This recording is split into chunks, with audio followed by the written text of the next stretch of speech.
pernah kopi cair yang kami minum itu tumpah dari cawan adik? Suatu malam dan tangisannya meninggi, esakannya yang memanjang, kami memujuk hampir ke subuh hari dengan janji cawan sumbingnya pasti berganti. Indahnya bahasa, walaupun bukan berbangsa Melayu.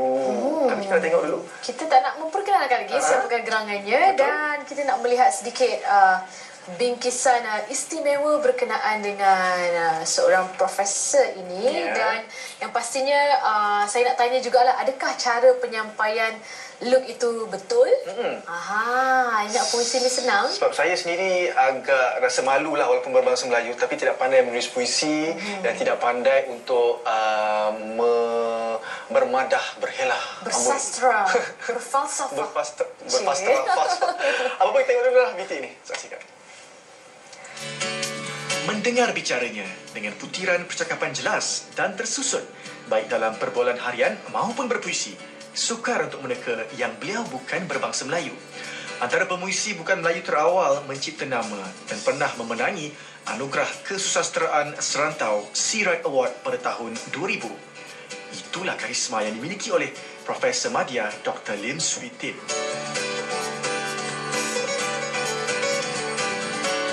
Dilahir dan dibesarkan di Bacok, Kelantan, pensyarah bidang kesusasteraan Melayu ini memulakan perjalanan kariernya sebagai guru sandaran selama 1,5 tahun di Sekolah Kebangsaan Kampung Pek, Macang, Kelantan. Dan walaupun berhadapan kemiskinan untuk meneruskan pelajaran, Swee Tin tidak pernah patah semangat sehingga berjaya mendapat ijazah kedoktoran. Kini bapa kepada 3 anak ini terus memartabatkan bahasa Melayu di persada antarabangsa dengan puisi-puisi hebat. Antaranya seperti Tok Bagih, Berjalan-jalan di Sini serta Bougainvillea dan Sang Perawan. Baiklah, kita kembali ke studio bersama Luke dan Farah yang akan mengupas lebih banyak lagi cerita Dr. Lim Swee Tin.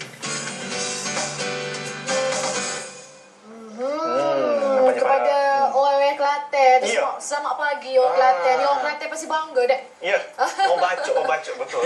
Betul betul. Iya, betul. Kawan cakap betul. Tak berapa betul. Betul. Belajar. Okey, Profesor Dr. Lim Swee Tin. Wah, saya sangat berbangga kerana saya berada di sebelah betul-betul sebelah doktor. Boleh ceritakan sikit macam mana doktor terlibat ataupun boleh mahir berbahasa Melayu walaupun sebenarnya berbangsa Tionghoa. Kelantan juga lah. Kelantan boleh campur-campur boleh tak? Campur-campur boleh. Ambo memang beranak di kampung Melayu sebenarnya. Oh ya. Saya memang dilahirkan dalam masyarakat Melayu dan membesar juga dalam masyarakat Melayu dan sangat terdedah dengan budaya Melayu dan kemudian meminati pelbagai bentuk kesenian masyarakat Melayu di Kelantan. Saya rasa itu penting sebagai asas untuk membina usia remaja pada masa itu. Pengaruh kesenian Kelantan seperti Mak Yong, Dikir Bara. Oh, Prof pernah cuba Dikir Bara? Boleh juga. Boleh. Boleh juga. Wayang kulit, kemudian berbagai-bagai lagi. Dan ini mendorong saya membaca. Dan dari pembacaan itu menyuburkan minat. Dan saya kembangkan minat yang sudah subur itu. Itulah titik tolak saya. Yang penting saya fikir.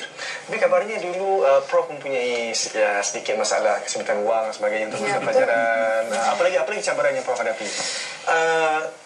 Bukan cabaran sebenarnya, ujian. Ujian. Tapi ujian itu kita merentasi ujian itu seronok. Pada masa saya belajar dulu, buku sangat kurang, sangat sedikit buku. Perpustakaan pun kosong almarinya banyak ketika itu tahun 60-an, awal 60-an. Jadi saya sangat minat membaca. Saya suka membaca. Tak ada bahan untuk dibaca. Dengan itu kami berusaha bertukar-tukar buku lah. Pinjam di sana dengan kawan itu, bergilir-gilir dan beli apa-apa buku yang ada di pasaran pada ketika itu. Harganya murah, 30 sen, 50 sen aja pada masa itu. Dan tetapi duitnya tak ada lah. Dan dari minat itu, dari pembacaan yang luas dan berbagai-bagai sifatnya. Saya rasa sangat bagus untuk saya merentasi ujian dan cubaan yang disebutkan oleh Luke tadi.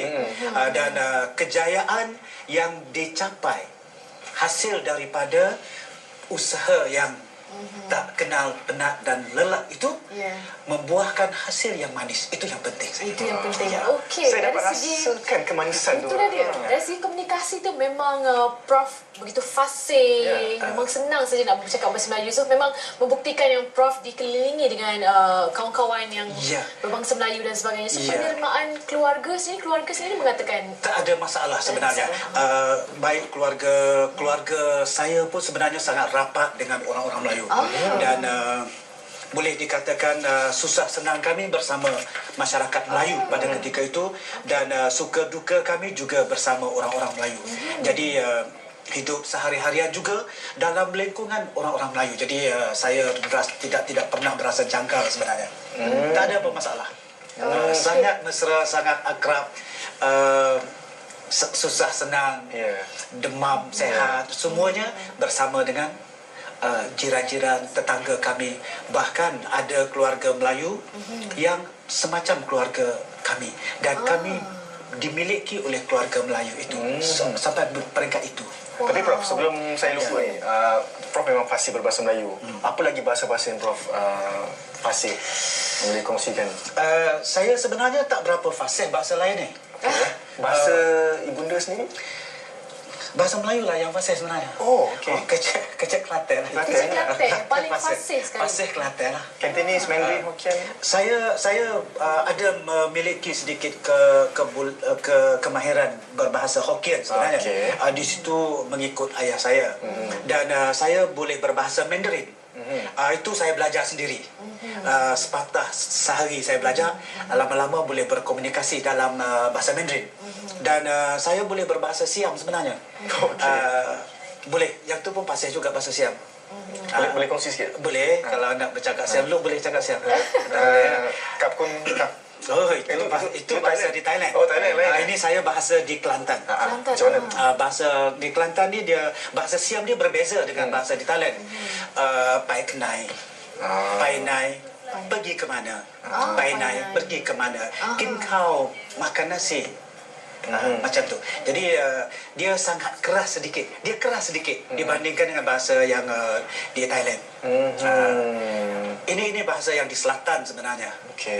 Kemudian bolehlah bahasa Hokkien sedikit, Mandarin sedikit, Thai sedikit, tetapi bahasa Melayu saya rasa itulah bahasa penguasaan dan juga bahasa komunikasi dalam keluarga pun. Kami bercakap Melayu di rumah. Sekali-sekala aja menenggur, menyapa dalam bahasa Inggeris kadang-kadang, dan bahasa Mandarin sekali-sekala. Kadang-kadang anak pun memperli sebab sebutan saya salah. Salah sebutan. Maklumlah belajar sendiri. Okey, apa yang paling sukar sekali untuk mendalami bahasa Melayu? Tak ada kesukaran. Tetapi saya sukalah menyebut bahawa untuk kita mahir menguasai bahasa Melayu, mestilah juga mahir dan juga ada kuat, keinginan yang kuat mendekati budaya Melayu. Sebab bahasa dan budaya itu sangat rapat pertaliannya. Tanpa pemahaman yang mendalam dalam budaya Melayu, penguasaan bahasa kita akan menjadi longgar sedikit. Kita nak kuasai bahasa Melayu, mesti memahami budaya Melayu dengan mendalam, dan ini akan banyak membantu kita. Saya membesar dalam budaya Melayu. Jadi bahasa Melayu ini bukan saja, selalu saya sebut, bukan saja indah tetapi lengkap. Sedikit saja sebutan membawa keindahan yang luar biasa. Sangat-sangat luar biasa. Bahasa Kelantan lagi luar biasa. Bahasa Kelantan ni kadang-kadang dia tekanan suara sikit, dia jadi lain maknanya. Ada irama dia. Ada iramanya lagi. Demo learning tak super tu. Learning tu. Cara penekanan itu membawa pengertian yang berbeza lagi. Ada unsur mengejek di situ. Tapi kalau ditanya bahasa Kelantan contohnya, kalau kita pergi, saya tanya pada Luke, tanya saya, di mana ke rumah Farah contohnya? Tahu? Itu artinya tak tahu. Oh, Itu artinya tak tahu tu. Oh, dari segi iramanya Iramanya tahu. di situ. Tahu. Okey. Itu artinya tak tahu. Aha. kalau yang tahu macam mana pula? Yang tahu. Tahu tak mana rumah Tok Nguluk? Tahu. Oh. Itu menunjukkan saya memang tahu. Okey. Ada jenaka dan ejekan sedikit di situ. ya. Yang cuma saya tahu irama dalam bahasa Kelantan adalah macam Ya, Betul, bro. itu penegasan yang jelas dan bersungguh-sungguh tu. Okey. Penekanan dalam nada itu. Okey, 2-3 kucing berlari, mana nak sama si kucing belang, 2-3 boleh ku cari, mana nak sama anda seorang lah. Tapi itu saya berpantun, tak apa sedap kan. Lepas ni kita nak dengar doktor sendiri, Profesor Madya Dr. Lim sendiri akan berpuisi selepas ini. Secara eksklusif dalam Nasi Lemak Kopi O. Jangan ke mana-mana. Betul.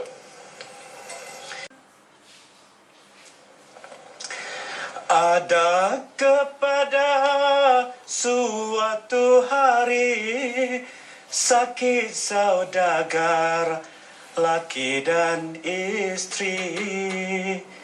Adalah kiranya 7 hari tidak bergerak kanan dan kiri. Saudagar tahu akan dirinya hampirlah mati kepada rasanya. Lalu memanggil akan anaknya, dicium kepala dengan tangisnya. Katanya, wahai cahaya mataku, tinggallah Tuhan buah hatiku. Hampirlah mati gerangan aku, baiklah Tuhan tingkah dan laku. Serta hartaku aku tinggalkan, Tuhan seorang yang menyukakan. Sampai habis semua diterimakan, faedahnya akan diberikan. Jikalau tidak anakku berakal, harta pusaka di manakan kekal. Habislah harta badan yang tinggal, laksana perahu bersaut tunggal. Kerana harta tiada berguna, jikalau tidak akan sempurna. Sekalian itu habislah fana, hanyalah tinggal badan merana.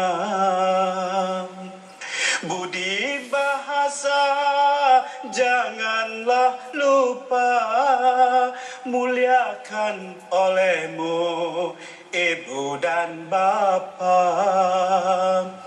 Mana yang datang padamu berjumpa, janganlah lambat Tuhan menyapa. Kerana adat orang berbeza, tiada memandang harta dan benda. Tegur dan sapa itu yang ada, itu penambah di dalamnya dada. Terima kasih Profesor Madya Dr. Lim Sweetin. Wah, saya betul kagum. Sungguh indah.